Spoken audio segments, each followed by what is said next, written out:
Nous en sommes maintenant à la période de questions et de réponses orales. Je remarque le député de Chemédé. Monsieur le député. Merci, Monsieur le Président. J'ai une question de directive, Monsieur le Président. J'ai posé 3 questions en Chambre jeudi, le 21 mars, adressées au ministre du Revenu sur les renonciations et annulations par Revenu Québec. Le leader du gouvernement avait pris avis des 3 questions au nom du ministre. Tout en étant très conscient des règles de cette Assemblée, Monsieur le Président, je souhaiterais savoir quand le gouvernement y répondra. J'avais avisé le leader du gouvernement de mon absence la semaine dernière pour des travaux sur la norme internationale des lanceurs d'alerte. Je m'attendais donc à une réponse cette semaine qui n'est pas venue. Je souhaiterais donc, Monsieur le Président, m'assurer que les réponses viendront la semaine prochaine. Merci. Monsieur le leader du gouvernement. Monsieur le Président, je peux assurer le député de Chaumédé qu'à la période de réponse orale de mardi, le ministre des Finances pourra répondre à vos 3 questions. Merci, monsieur. Je cède donc maintenant la parole au chef de l'opposition officielle. Monsieur le chef de l'opposition officielle. Monsieur le Président, il est maintenant clair que, sur le dossier de la laïcité, le premier ministre est incapable de défendre son propre projet de loi. Il n'a aucune idée des impacts qu'auront ces actions. Il a été incapable de nous expliquer hier comment il va s'assurer d'enlever les pendentifs des nouveaux enseignants, par exemple, tout comme il a été incapable d'expliquer comment la clause grand-père sera appliquée ou quelles seront les conséquences pour ceux qui ne suivront pas ces règles. Monsieur le Président, le premier ministre a me répété que ça fait 11 ans qu'on en parle. Ce qui est surprenant après 11 ans, c'est que lui est incapable d'expliquer concrètement sa démarche. En fait, la seule chose qu'il semble savoir, c'est qu'il veut aller rapidement. Trop rapidement, Monsieur le Président, parce qu'on pose des questions tout à fait légitimes et les Québécois ont le droit de savoir comment ce gouvernement va leur enlever des droits. Il devrait également être capable d'expliquer pourquoi la priorité de la CAQ, c'est de mettre sur la voie rapide le retrait des droits des Québécois. Parce que le premier ministre a beau accuser le reste du Canada, c'est aux droits fondamentaux des Québécois qu'il s'attaque. C'est pas pour rien que nous avons collectivement mis en place un moyen de protéger nos droits avec la Charte québécoise des droits et libertés. Pourquoi le premier ministre préfère-t-il bâillonner l'Assemblée nationale plutôt qu'expliquer comment son projet de loi va s'appliquer? Monsieur le premier ministre. Monsieur le Président, j'entends le chef de l'opposition officielle essayer de créer des problèmes, essayer de dire que ce n'est pas possible d'appliquer ce genre de loi pour interdire les signes religieux pour les personnes qui sont en autorité. Pourtant, il sait très bien, par exemple, que les employés de l'État ne peuvent pas porter de signes politiques actuellement. Puis il n'y a pas de problème à appliquer ce règlement ou cette loi. Un policier, un enseignant pourrait pas arriver avec un chandail écrit « J'aime le Parti libéral ». C'est pas permis. C'est pas permis. C'est pour ça qu'il n'y en a pas, Monsieur le Président. Mais, Monsieur le Président, le projet de loi, là, est très clair. S'il vous plaît. S'il vous plaît, la période de questions commence. Soyons attentifs, s'il vous plaît, aux réponses et aux questions. Je vous demande votre collaboration simplement. Merci. Monsieur le Président, les employés qui sont en autorité, comme les policiers, policières, ne pourront pas porter de signes religieux. Ni un pouce écart, pas de signes religieux. Il me semble que c'est simple. Là. Pourquoi inventer des problèmes qui n'existent pas? Première complémentaire, Monsieur le chef de l'opposition officielle. La population, je crois, Monsieur le Président, se pose clairement des questions tout à fait légitimes, surtout en plus depuis le cafouillage des ministres caquistes, que ce soit la ministre de la Justice qui dit qu'on va en appeler aux tribunaux, la vice-première ministre qui, rappelons-le, trouvait grandiose la perspective de limiter nos droits, à appeler la police à se mobiliser. Le premier ministre a la responsabilité, Monsieur le Président, de clarifier la situation. S'il compte limiter nos droits, qu'il ait le courage de nous dire comment il va le faire. Monsieur le premier ministre. Monsieur le Président, je ne suis pas inquiet que l'interdiction des signes religieux pour certains postes qui sont en autorité va être appliquée par la direction des organismes concernés. Maintenant, ce qu'on sait, c'est que les Québécois veulent qu'on règle ce dossier-là. Le gouvernement veut régler ce dossier-là. Malheureusement, le Parti libéral veut qu'on continue de laisser traîner ce dossier-là. Quand le Parti libéral va-t-il écouter les Québécois? Deuxième complémentaire, la parole appartient au chef de l'opposition officielle. Si le premier ministre veut vraiment bulldozer l'Assemblée nationale, limiter un débat aussi important à moins de 5 semaines, devrait au moins avoir toutes les réponses à nos questions. On lui demande d'être clair. Qu'est-ce que ça va être les conséquences pour les enseignants qui vont refuser d'enlever leur croix? Que se passera-t-il si la personne en autorité refuse d'appliquer son projet de loi dans son organisation? Et moi, j'aimerais bien savoir aussi qui va traquer les agents de la faune récalcitrants, Monsieur le Président. Monsieur le Premier ministre, à vous la parole. Monsieur le Président, non, ces employés ne pourront pas porter de signes religieux, ne pourront pas porter non plus de T-shirt à l'effigie d'un parti politique. Monsieur le Président, le chef de l'opposition officielle nous dit qu'on veut bulldozer le dossier des signes religieux. Ça fait 11 ans qu'on en discute, ça fait 11 ans qu'on en débat. Il est temps qu'on tourne la page. Pourquoi le Parti libéral insiste-t-il pour laisser traîner ce dossier? Troisième complémentaire, Monsieur le chef de l'opposition officielle. Vous savez, Monsieur le Premier ministre, votre mentor, René Lévesque, avait toujours refusé de bâillonner l'Assemblée nationale lorsqu'il a été question des droits fondamentaux des Québécois. La triste réalité, c'est que, contrairement à lui, vous méprisez ceux qui ne pensent pas comme vous. Vous dites même aux futurs enseignants, si vous n'êtes pas contents... Je vous demande de faire attention aux propos que l'on utilise, s'il vous plaît. Soyons prudents et ayons des motifs.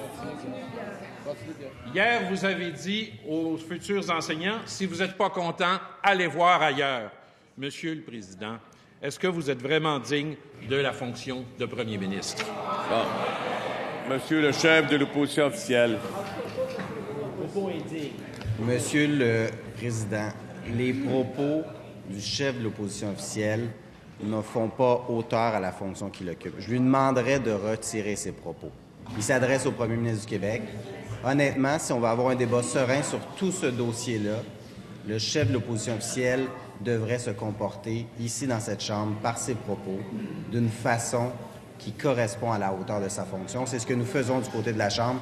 J'apprécierais et les Québécois apprécieraient qu'il se comporte de la bonne façon. Monsieur le leader de l'opposition officielle. Monsieur le Président, d'abord, est-ce que c'était la réponse ou c'était une question de règlement? Il va falloir vous trancher là-dessus. Deuxièmement, Monsieur le Président, pour être à la hauteur de la fonction, on ne peut pas comparer un macaron politique et une kippa juive ou une croix. Monsieur le Président, c'est d'autant plus grotesque que ça vient de la bouche de celui qui est le premier ministre du Québec. Monsieur le leader du gouvernement, ensuite, je vous dirai quelque chose. Monsieur le Président, dans tout ce débat-là, il y a des opinions qui sont divergentes. Je comprends que le Parti libéral est contre le projet de loi. Je comprends que le Parti libéral ne veut pas entendre la volonté des Québécois. Cela étant dit, c'est leur opinion. On va agir de notre façon, mais on se doit respect ici dans cette Chambre de part et d'autre. Ça fait longtemps que le chef de l'opposition officielle est ici. Alors, c'est normal qu'il s'élève et qu'il y ait des propos dignes de sa fonction. Monsieur le leader de l'opposition officielle. Rapidement, Monsieur le Président, vous avez arbitré. Est-ce que c'était une question de règlement? Si oui, il faut la clore. Sinon, il faut continuer la période de questions. Je vous dis tout de suite qu'on doit être prudent et faire attention aux motifs indignes, des propos qui ne sont pas nécessaires. On peut poser des questions de façon vigoureuse. Il va de soi sans s'attaquer aux individus. Je vous demande maintenant de poursuivre. Monsieur le Premier ministre. Oui, Monsieur le Président, je ne descendrai pas aussi bas que le chef de l'opposition officielle, qui me déçoit d'ailleurs. Il ne nous avait pas habitués à ça. 2007, Monsieur le Président, 31 jours d'audience pour Bouchard-Taylor.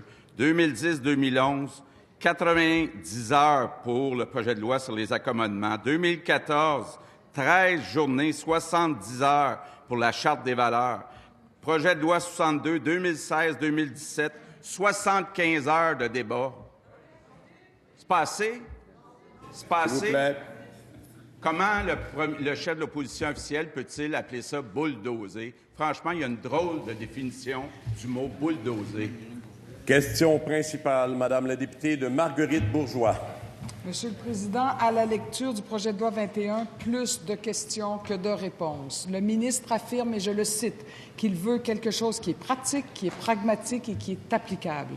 Pourtant, la liste de groupes et d'individus de la société civile qui se posent des questions s'allonge à tous les jours. Je fais quoi avec ma croix de première communion? Qui va me surveiller, me dénoncer et me punir? Le ministre refuse d'y répondre car ce seraient là des questions hypothétiques. Le ministre peut tenter de nous faire croire qu'une employée qui porte une petite croix offerte par sa grand-mère, c'est une question hypothétique, mais je suis persuadée que plusieurs Québécois se reconnaissent dans cette situation. Ce projet de loi pose de réelles questions d'application. Quand on dépose un projet de loi d'une si grande importance, la moindre des choses est de pouvoir l'expliquer aux citoyens.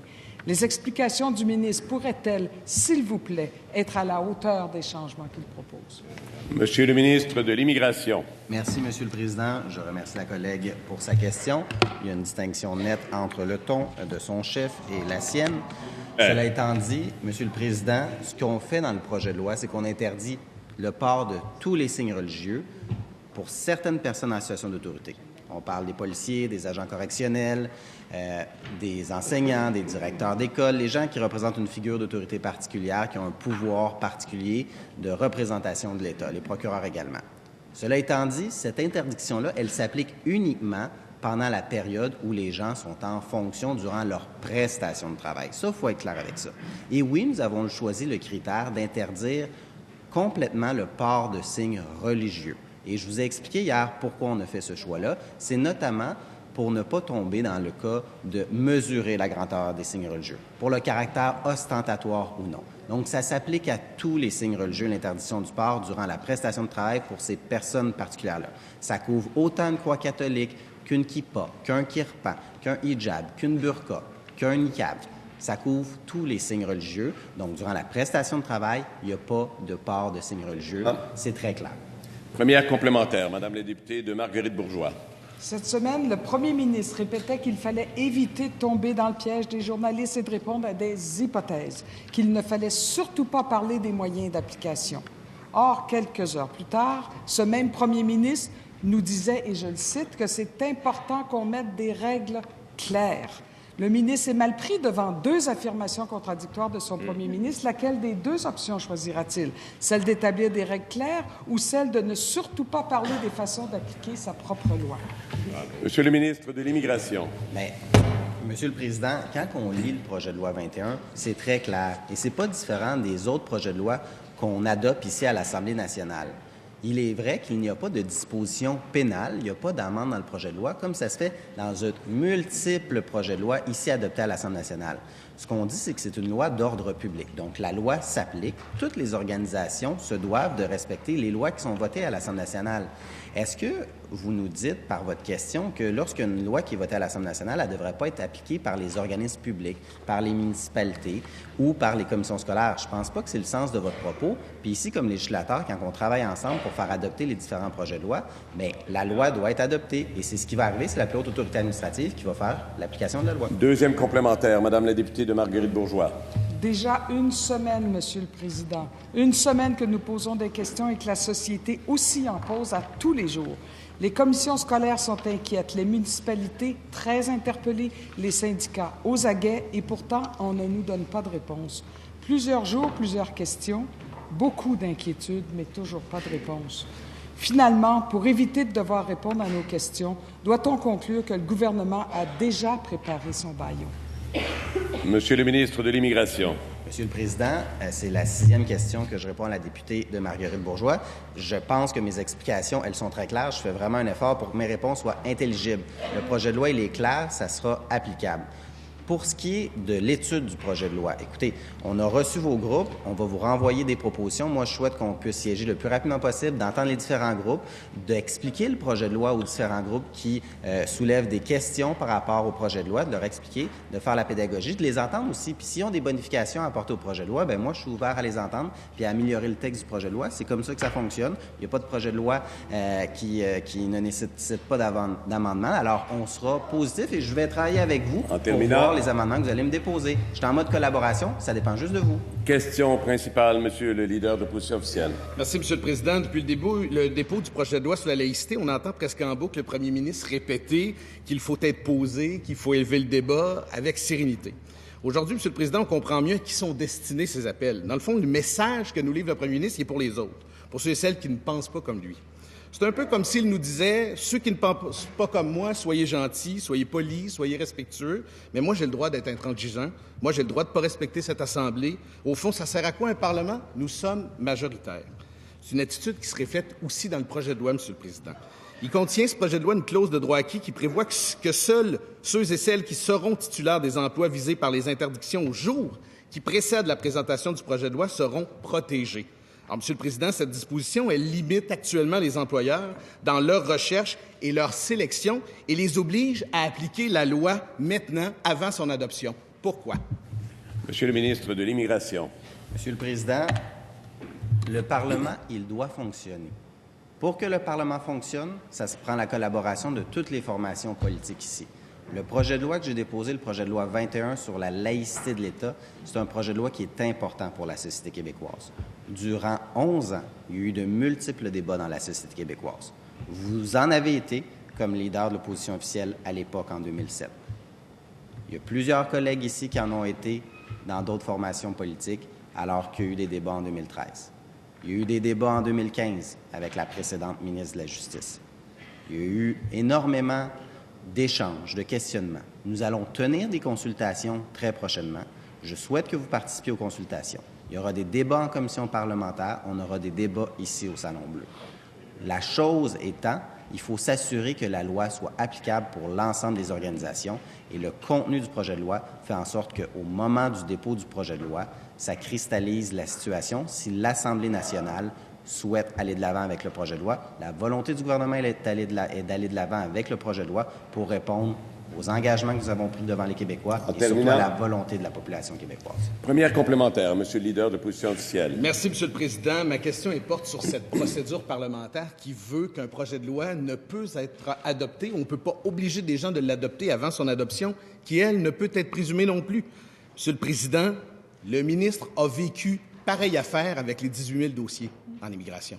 Il s'est fait dire par la Cour « Tu n'as pas le droit de faire ce que tu fais. » Nous sommes dans la même situation.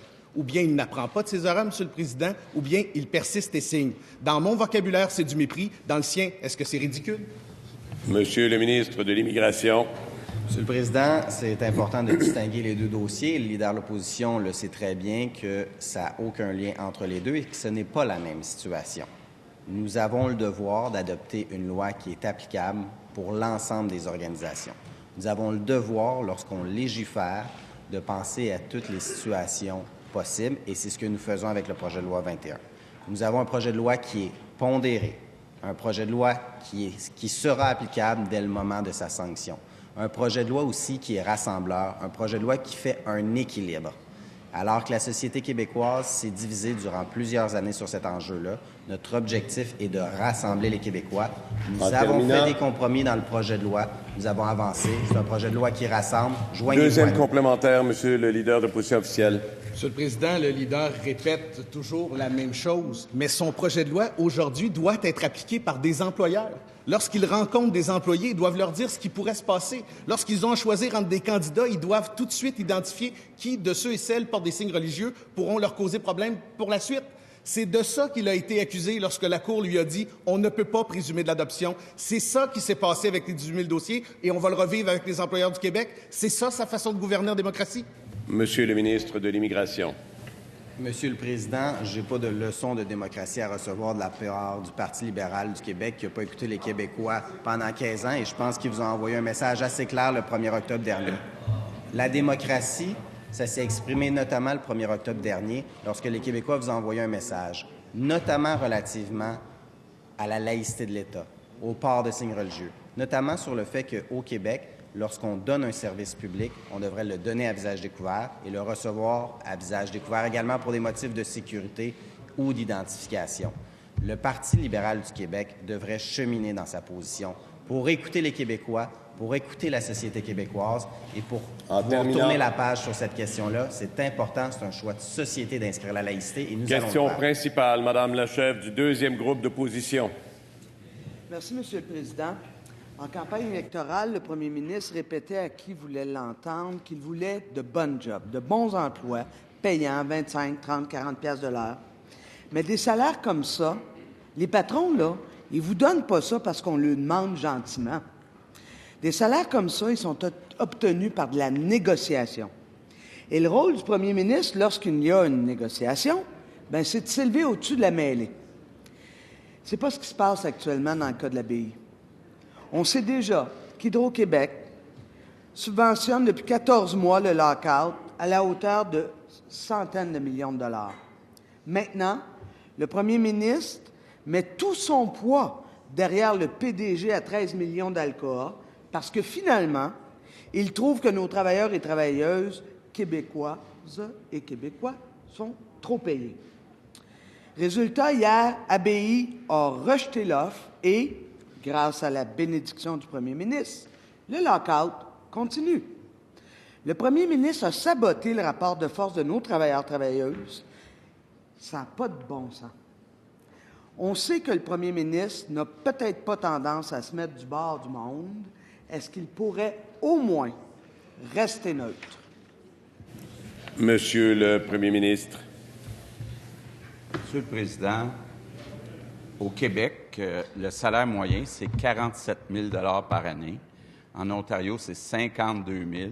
Ça représente un manque à gagner de 10 milliards par année pour le gouvernement du Québec, qui pourrait être utilisé pour mieux financer tous nos services publics, pour mieux aider tous nos démunis.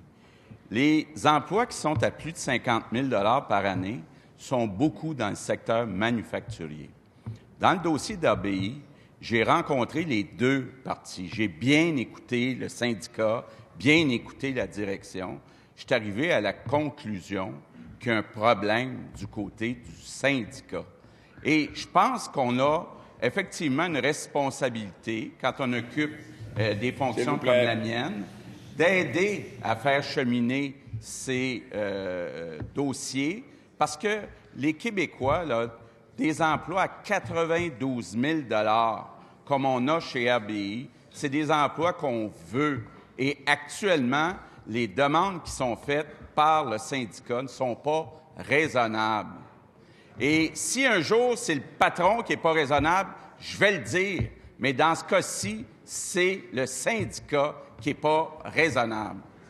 Première complémentaire, je vous rappelle que la parole n'appartient qu'à la chef du deuxième groupe d'opposition et à celui qui répond. Donc, attention générale, s'il vous plaît. Madame la chef du deuxième groupe d'opposition. Monsieur le Président, un chef d'État, ça s'occupe de son peuple. Un PDG, ça se préoccupe des actionnaires. J'en reviens pas de ce que je viens d'entendre. Le premier ministre, c'est le chef de l'État québécois. Il n'est plus PDG d'une compagnie. Quand est-ce qu'il va réaliser que son rôle, c'est de jouer dans l'équipe des Québécois et Québécoises, pas dans celle des multinationales comme Alcoa, surtout quand la question salariale n'est même pas sur la table? Monsieur le premier ministre. Monsieur le Président, je vais donner un exemple à la chef du deuxième groupe d'opposition.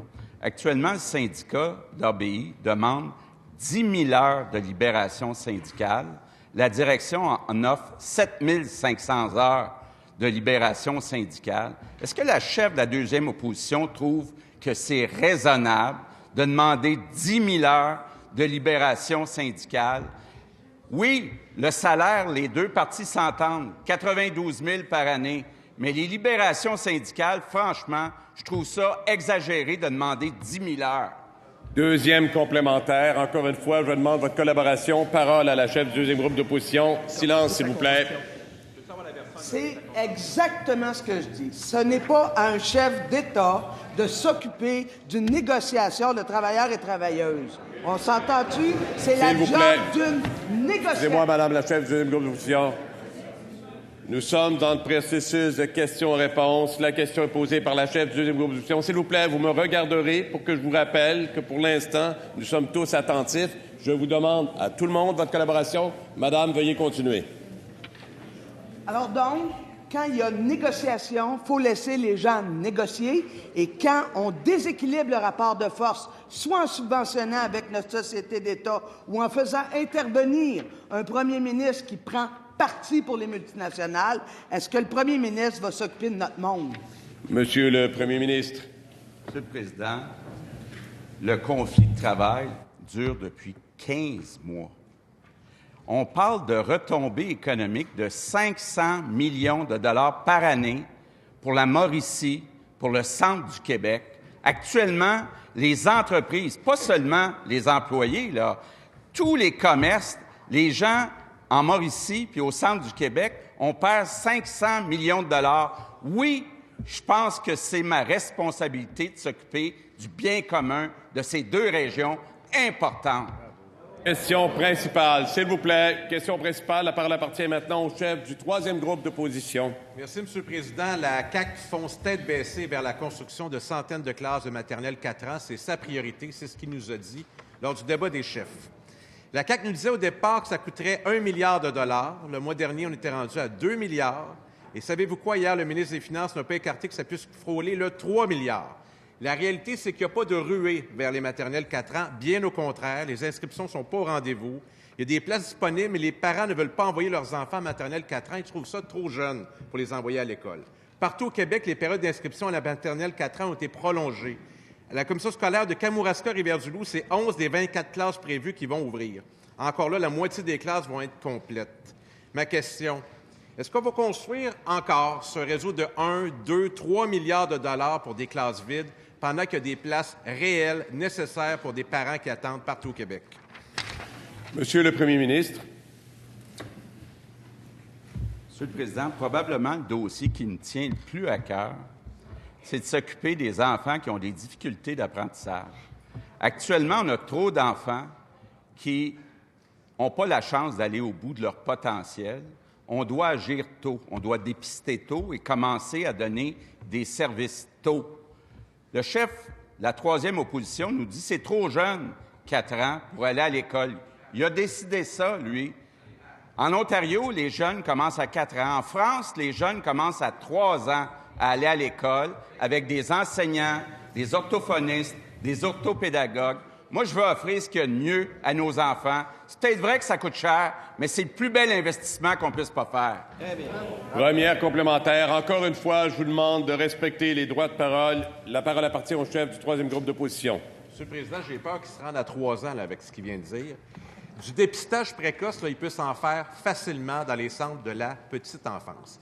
Je vais m'adresser aux députés de la CAQ. Quand ils reçoivent des appels dans leur bureau de comté, est-ce qu'on leur demande des maternelles 4 ans ou des places en CPE? Ils le savent. Alors, si c'est l'effet contraire, on aimerait ça de savoir. On peut aller vérifier dans Iberville, je suis sûr qu'on va le savoir assez vite. Monsieur le Président, les services de garde, là, l'été, on fait quoi avec ça, les maternelles 4 ans? On les envoie où, ces enfants-là? C'est ni souhaité, ni souhaitable. Le Premier ministre. Malheureusement, Monsieur le Président, il y a seulement 5 des enfants qui ont accès à la maternelle 4 ans. Il y a beaucoup de parents qui ne savent même pas que ça peut exister, des maternelles 4 ans, avec des enseignants qui ont 4 ans de formation à l'université, avec la possibilité dans les écoles d'utiliser les services des orthophonistes, des orthopédagogues, qu'on ne peut pas mettre dans chaque CPE. Il me semble que c'est facile à comprendre. On peut partager avec les enfants de 5 ans, de 6 ans, des postes de spécialistes. Je comprends, là, le chef de la troisième opposition, il ne pense pas que c'est une bonne idée, les maternelles 4 ans. C'est sa décision. Nous, on pense que ça va aider à aider plus Deuxième d'enfants. complémentaire, Monsieur le chef du troisième groupe d'opposition, la parole vous appartient. C'est ça le problème, Monsieur le Président. Le premier ministre se targue d'être toujours du côté du peuple, ce que le monde veut. Mais en petite enfance, ils veulent des places en CPE. C'est ça la demande. Puis ils ne réalisent pas. Ils pensent que c'est moi qui dis ça, c'est les parents qui le disent à ces députés. Ils appellent à nos bureaux de comté puis ils nous disent que c'est ça qu'ils ont besoin maintenant dans toutes les régions du Québec.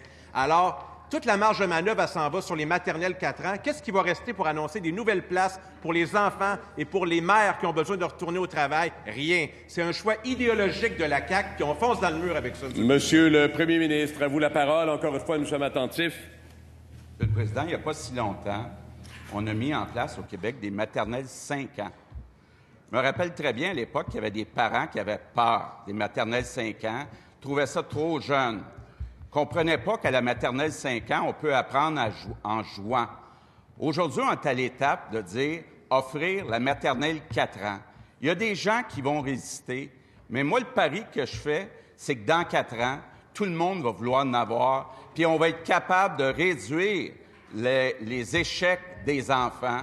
Puis c'est vrai que ça coûte cher, mais c'est le meilleur investissement qu'on puisse pas faire pour l'avenir du Québec. Question principale. Madame la députée de Bourassa-Sauvé. Monsieur le Président, depuis janvier, l'image du Québec à l'international en prend un méchant coup. Il y a le projet de loi 21 sur la laïcité qui interdit le port de signes religieux pour les personnes en autorité et plus encore. Il y a le projet de loi 9 qui met à la poubelle les dossiers de dizaines de milliers de personnes, qui réduit le nombre et qui complique l'immigration au Québec. Il y a le refus d'accueillir la COP26, la grande conférence sur les changements climatiques. Il y a le manque de volonté d'accueillir les Jeux de la francophonie en 2021 à Sherbrooke. Et puis, après 6 mois, il n'y a encore personne de nommé comme émissaire aux droits et libertés de la personne et à l'UNESCO. Le dernier gouvernement, celui de mon parti, a construit une image du Québec ouverte sur le monde, accueillante, leader dans la francophonie, en environnement, en économie. Monsieur le Président, le gouvernement de la CAQ est-il en train de tout déconstruire? La ministre des Relations internationales peut-elle nous dire quelle image son gouvernement veut nous donner à l'étranger? Madame la ministre des Relations internationales. Merci, Monsieur le Président. Monsieur le Président, je suis très contente de me lever ce matin pour répondre et je remercie ma députée de Bourassa-Sauvé de m'avoir posé cette question. Je dois vous dire, Monsieur le Président, qu'au niveau des relations internationales, le Québec à l'étranger actuellement a un réseau de représentation de 32 représentations dans 18 pays différents. Au niveau de l'image que nous avons, chacune de ces représentations est composée de gens très seniors, de gens qui sont capables de prendre les informations, les bonnes informations, des différents dossiers et de les transmettre aux gens qui viennent les rencontrer et de les transmettre aux populations des différents pays où est-ce qu'ils sont situés. Au niveau de la francophonie, oui, on est membre de l'OIF depuis 1971. Le leadership au niveau de la francophonie est établi et on continue à le travailler avec les différents intervenants que nous avons dans les différents pays. Monsieur le Président, on a une tribune extraordinaire à l'international pour influencer et pour démontrer les capacités du Québec, et c'est ce qu'on fait dans les différentes représentations. En terminant. Je suis très fière de ce réseau et on est très en contact avec tous ces gens. Première complémentaire, Madame la députée de Bourassa-Sauvé. Notre image est mise à mal et j'aimerais qu'on ne se mette pas la tête dans le sable. Depuis jeudi dernier, le New York Times, le Washington Post, le Guardian, lu par 150 millions de personnes par mois, raconte que le Québec s'apprête, ni plus ni moins, à légaliser la discrimination. Le mois dernier, c'était Le Monde, Le Figaro et les journaux de la francophonie qui dénonçaient les politiques d'immigration de la CAQ. Le Québec a maintenant mauvaise presse. De tout temps, on est allé à l'étranger pour défendre le Québec, Monsieur le Président. Maintenant, la ministre... Monsieur le ministre de l'Immigration. Monsieur le Président, la députée de Bourassa-Sauvé, elle a le droit de poser sa question dans le sens qu'elle le veut. Par contre, j'espère qu'elle réalise aussi que l'Assemblée nationale, les élus du peuple québécois, ont le droit de décider ici, dans cette Chambre, comment est-ce qu'on va organiser nos rapports entre l'État et les religions. Notre formation politique, le Parti québécois également, a décidé qu'elle allait avoir une séparation formelle entre l'État et les religions. On a un projet de loi qui est pondéré, qui est modéré, qui fait une balance entre les droits collectifs et les droits individuels. On est fiers du projet de loi parce qu'on répond à la volonté de la nation québécoise. En terminant. La responsabilité de chaque élu ici, c'est de s'assurer de répondre à ce que la... Deuxième complémentaire, Madame la députée de Bourassa-Sauvé. Oui, vos politiques font mal à l'image du Québec à l'étranger. On lit des histoires d'Américains, de Français qui pensent maintenant partir à cause qu'ils sont pris dans les 18 000 dossiers. Il y a des filles dans mon comté qui portent le foulard et qui ne se sentent pas bienvenues. Le gouvernement de la CAQ parle d'investir des millions pour attirer les investissements étrangers et les meilleurs talents. Je crains que cet argent soit gaspillé par des politiques de la CAQ qui font fuir plutôt que charmer. On ne fait plus rayonner le Québec. J'ai l'impression qu'on l'a... Monsieur le ministre, Madame la ministre des Relations internationales. Merci, Monsieur le Président. Monsieur le Président, je réitère qu'au niveau des relations internationales, on est en contact régulier avec tout le réseau qu'on a au niveau international. Et ce réseau est parfaitement capable et se sent très à l'aise de défendre les positions que nous avons au Québec et de défendre aussi le fait qu'avec les nouvelles lois de la laïcité, nous désirons tout simplement respecter les valeurs des Québécois, respecter les valeurs des Québécois et faire en sorte que nous séparons la religion de l'État. De plus, Monsieur le Président, je suis très en contact avec tous les différents consulats et différentes ambassades qui, eux aussi, ont la bonne information, Monsieur le Président, et sont capables de diffuser les bonnes communications. Merci. Question principale, Monsieur le député de Laurier-Dorion. Je vous demande d'inviter de vous interpeller. La parole vous appartient, Monsieur le député. Monsieur le Président, la crise du logement est à nos portes. Québec solidaire vous le dit depuis des semaines, les locataires vous le disent depuis des mois. Depuis quelques jours, il suffit d'ouvrir les journaux pour voir la détresse des familles inquiètes de ne pas trouver un toit en juillet prochain. À Montréal, le taux d'inoccupation est à 1,9 et c'est un peu la même chose partout au Québec. Derrière ces chiffres, il y a des gens qui sont au bout de leur peine. Je les reçois depuis des semaines dans mon bureau. Pour certains, leur prochain déménagement, c'est dans la rue. La date limite du 1er juillet approche à grands pas. Et qu'est-ce que fait le gouvernement? Il enjolive le nom de la Régie du logement. Ma question est pour la ministre de l'Habitation. Qu'est-ce que le projet de loi 16 fait pour régler la crise du logement? Madame la ministre des Affaires municipales. Merci, Monsieur le Président. J'aimerais répondre au député de Laurier-Dorion. Qu'est-ce qu'on fait avec une crise du logement? On dépose un nouveau projet de loi numéro 16 qu'on a déposé hier. Et dans ce projet-là, justement, on augmente les délais à la Régie du logement. Ce n'est pas simplement de changer le nom de la Régie du logement, qu'est-ce qu'on veut faire? C'est justement donner à la Régie du logement le rôle qu'elle fait exactement. Son rôle est un rôle de tribunal. Alors, avec ce nouveau rôle, on a donné des pouvoirs à la Régie du logement. Elle va prendre ses pouvoirs en main et on va accélérer les délais à la Régie du logement. Avec le budget qui a été déposé dernièrement par mon collègue le ministre des Finances, nous avons octroyé 24 millions dans ce budget, justement, pour aider les locataires à régler des litiges et aider les propriétaires à accélérer également les problèmes qu'ils avaient au niveau de leurs immeubles. Alors, merci, Monsieur le Président. Première complémentaire, Monsieur le député de Laurier-Dorion. Merci. Les libéraux ont passé 15 ans à négliger le logement social. Aujourd'hui, la CAQ veut mettre les derniers clous dans les cercueils. On n'a jamais vu aussi peu d'argent dans un budget pour les logements sociaux au Québec. Aucun nouveau logement n'a été prévu alors qu'il faudrait en construire 10 000 par année sur 5 ans pour seulement combler les besoins actuels. La ministre est-elle en train d'annoncer la mort du logement social au Québec? Madame la ministre des Affaires municipales. La ministre est en train d'annoncer présentement, j'aimerais dire au député de Laurier-Dorion, la ministre est en train justement de s'occuper de son rôle de ministre de l'Habitation au Québec. Mon rôle était justement de négocier pour avoir des sommes avec les programmes Accès Logis. Les logements qui n'ont pas été livrés dans le passé, on va les livrer. Je prends la responsabilité. On a justement 282 millions qui ont été donnés pour l'accès aux Accès Logis en logement au Québec. Alors, soyez pas inquiets, j'ai pris mon rôle au sérieux et tous les gens qui ont besoin des Accès Logis, justement, ont envoyé des lettres à notre ministère pour nous remercier, y compris la Ville de Montréal qu'on a donné 72 millions pour les Accès Logis. Deuxième complémentaire, Monsieur le député de Laurier-Dorion. Avec la baisse de la taxe scolaire, la CAQ a donné un cadeau d'1 milliard aux propriétaires, mais quand les locataires ont déroulé le rebord du budget, c'était marqué « meilleure chance la prochaine fois ». Monsieur le Président, ce n'est pas la première fois qu'on leur dit ça. Aujourd'hui, ces gens-là ne peuvent plus d'attendre. Ils sont poussés vers la rue. Est-ce que le changement caquiste, ça concerne aussi les locataires du Québec? Madame la ministre de l'Habitation.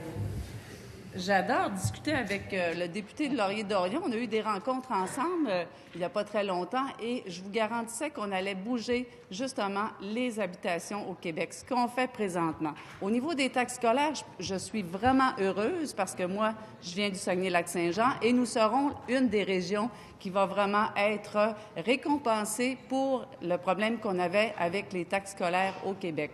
Alors moi, ce que je peux vous dire, au niveau de l'habitation, au niveau des taxes scolaires, on prend le contrôle, on est responsable de nos actions et je crois sincèrement que tous les Québécois, avec les baisses de taxes scolaires, avec les programmes en axiologie, avec la nouvelle régie du logement, vous allez voir, on va répondre à la commande. Question principale. Monsieur le député de Rimouski. Monsieur le Président, en 2018, le nombre d'emplois a crû de 55 000 à Montréal et s'est produit exactement l'inverse dans le reste du Québec. On parle d'une baisse de 50 700 emplois. Nous vivons dans un Québec à deux vitesses. L'accès à Internet à haute vitesse est considéré comme un service nécessaire pour le développement économique des régions. Pourtant, aujourd'hui, des secteurs comme la MRC d'Arthabasca sont toujours privés de fibres optiques et de couverture cellulaire. C'est la même chose chez nous dans le bas du fleuve, une des régions les plus dépourvues en matière d'accès à Internet haute vitesse. En campagne électorale, la CAQ promettait un investissement de 400 millions pour brancher toutes les régions du Québec d'ici 2022. On promettait de le faire en 4 ans, après c'est passé à 5 ans, là on est rendu à 7 ans, encore un recul. Est-ce que la ministre déléguée aux régions accepte ce recul? Est-ce qu'elle réalise que 7 ans de retard handicapent sérieusement le développement des régions? Bref, est-ce qu'elle accepte ce Québec à deux vitesses, la haute et la pas vite? Madame la ministre déléguée au développement économique régional. Merci, Monsieur le Président. En effet, c'est un dossier qui nous préoccupe pour tout le Québec. Internet haute vitesse, c'est comme l'électrification au 20e siècle, puis ça nous préoccupe énormément. C'est un dossier qui nous préoccupe tellement qu'il y a 400 millions dans le dernier budget qui est prévu pour brancher les 240 000 foyers qui nous restent à brancher au Québec. C'est un dossier prioritaire. Il y a déjà des ressources qui ont été embauchées.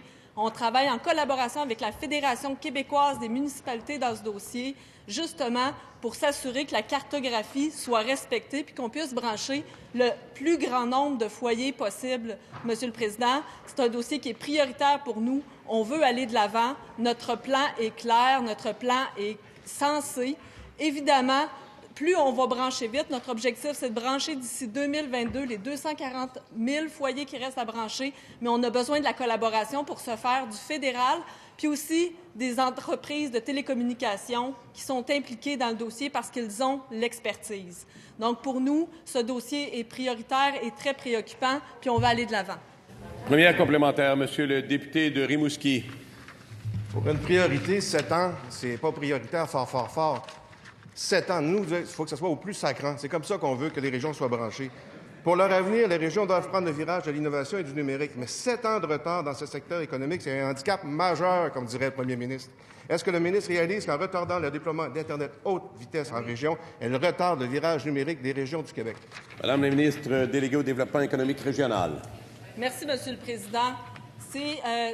Mon collègue de l'opposition mentionne un élément important. Il faut que ça se fasse rapidement. Puis c'est ce qu'on met. On met tous les efforts nécessaires pour ce faire. On a besoin de ça, de l'opposition, pour avoir l'appui au fédéral également. Le fédéral doit investir là-dedans, doit brancher. Le CRTC doit modifier ses cartes aussi pour s'assurer qu'on branche tous les Québécois. Il y a des blocages à ce niveau-là qui sont inacceptables. On veut s'assurer de pouvoir brancher tout le monde. C'est notre objectif, notre priorité, notre engagement à ce sujet a été clair et il est toujours clair, cet engagement. Nous tiendrons nos engagements à ce niveau-là. Les sommes que nous avons mis au budget en ce sens font la preuve de cela. Deuxième complémentaire, Monsieur le député de Rimouski. Elle parle de relations avec le fédéral. C'est encore une autre raison pourquoi je suis indépendantiste. On parle de régionalisation de l'immigration, on parle de valorisation des régions, mais la première question qui est posée quand une famille veut s'installer dans une municipalité, c'est l'état de connexion Internet et du cellulaire. C'est un service de base. Le Parti québécois, on n'accepte pas ce Québec à deux vitesses. Pour nous, toutes les régions ont droit au même traitement, y compris nos territoires ruraux. Comment le gouvernement pense-t-il assurer l'avenir des régions? Comment pouvons-nous le croire quand il parle d'une priorité en 7 ans, s'il est incapable de tenir sa promesse de brancher toutes les régions rapidement, maintenant? Madame la ministre déléguée au développement économique régional. Merci, Monsieur le Président. De fait, je partage tout à fait cette vision des choses que c'est inacceptable d'avoir un Québec à deux vitesses. Puis on l'a vu que l'écart s'est agrandi au cours des 15 dernières années. On a saccagé et abandonné les régions et c'est inacceptable. On est en train de faire du rattrapage en ce moment, puis l'écart est tellement rendu grand que c'est plus long de faire les choses, malheureusement, mais on travaille là-dessus. L'Internet haute vitesse, c'est une priorité, puis vous avez raison de dire que les municipalités, c'est ce qu'ils demandent maintenant, les familles, les municipalités, c'est ce qu'elles veulent. Nous avons entendu leurs demandes et nous répondons à leurs demandes actuellement. 400 millions de dollars investis dans le budget pour ce dossier. Pour nous, c'est pour l'équité des régions. Question principale. S'il vous plaît, Madame la députée de Verdun, vous êtes la seule à avoir la parole. Oui. J'ai déjà eu la chance de discuter avec l'équipe du ministre de l'Éducation au sujet de la problématique de la surpopulation des écoles primaires à l'île des Sœurs dans ma circonscription et du problème d'emplacement de l'annexe nécessaire pour 200 enfants à la rentrée dès septembre prochain. Les parents de l'école des Marguerites sont inquiets. Le ministre doit nous confirmer que la situation temporaire de l'annexe restera temporaire. Je suis en lien avec les parents, le conseil d'établissement, les professeurs, la direction, le maire, la commissaire, la commission scolaire. Il est question de la réussite de nos enfants. Je veux m'assurer que la décision du Conseil des ministres de février de transférer le dossier de la commission scolaire vers la SQI ne va pas ralentir la construction de l'école. On a besoin de trouver un terrain rapidement et de passer en action pour une 3e école. Est-ce que le ministre peut s'engager à suivre ce dossier de près et en faire sa priorité? Monsieur le ministre de l'Éducation. Monsieur le Président, ce qui se passe à la commission scolaire Marguerite Bourgeois, pas drôle du tout. La pénurie de locaux est criante. C'est la commission scolaire. Il y a d'autres commissions scolaires qui sont frappées, mais c'est la commission scolaire qui est la plus durement frappée. Il faut que je répète, cependant, qu'au cours des 4 dernières années, malheureusement, le dernier gouvernement leur a refusé l'équivalent de 3 écoles secondaires, 6 écoles primaires. Ils faisaient des demandes. On leur disait non, c'était pas assez important de construire des écoles au cours des dernières années. Ça va changer. Je rassure ma collègue que oui, c'est une priorité, que oui, la mesure temporaire là, qui s'en vient, ce sera une mesure temporaire. On ne va pas pérenniser l'inacceptable, évidemment. Et j'accepte sa main tendue de travailler avec les acteurs locaux, évidemment. Il y a une idée peut-être d'aller faire des locaux temporairement dans des locaux commerciaux. C'est pas quelque chose qui m'enchante. Mais écoutez, ils sont rendus là par la force des choses. J'ai l'intention d'aller visiter ça. Et j'aimerais même inviter ma collègue à ce qu'on puisse y aller ensemble pour voir dans quelle mesure il y a moyen d'aménager ça de manière temporaire et acceptable pour en faire des lieux d'apprentissage. On pourrait aller le visiter ensemble. J'accepte sa main tendue. Et je vous le dis, on va travailler pour donner aux gens de l'île des Sœurs et aux gens à grandeur du Québec des écoles dignes de ce nom. Merci. Cela met fin à la période de questions et de réponses orales. Merci de votre collaboration à tous.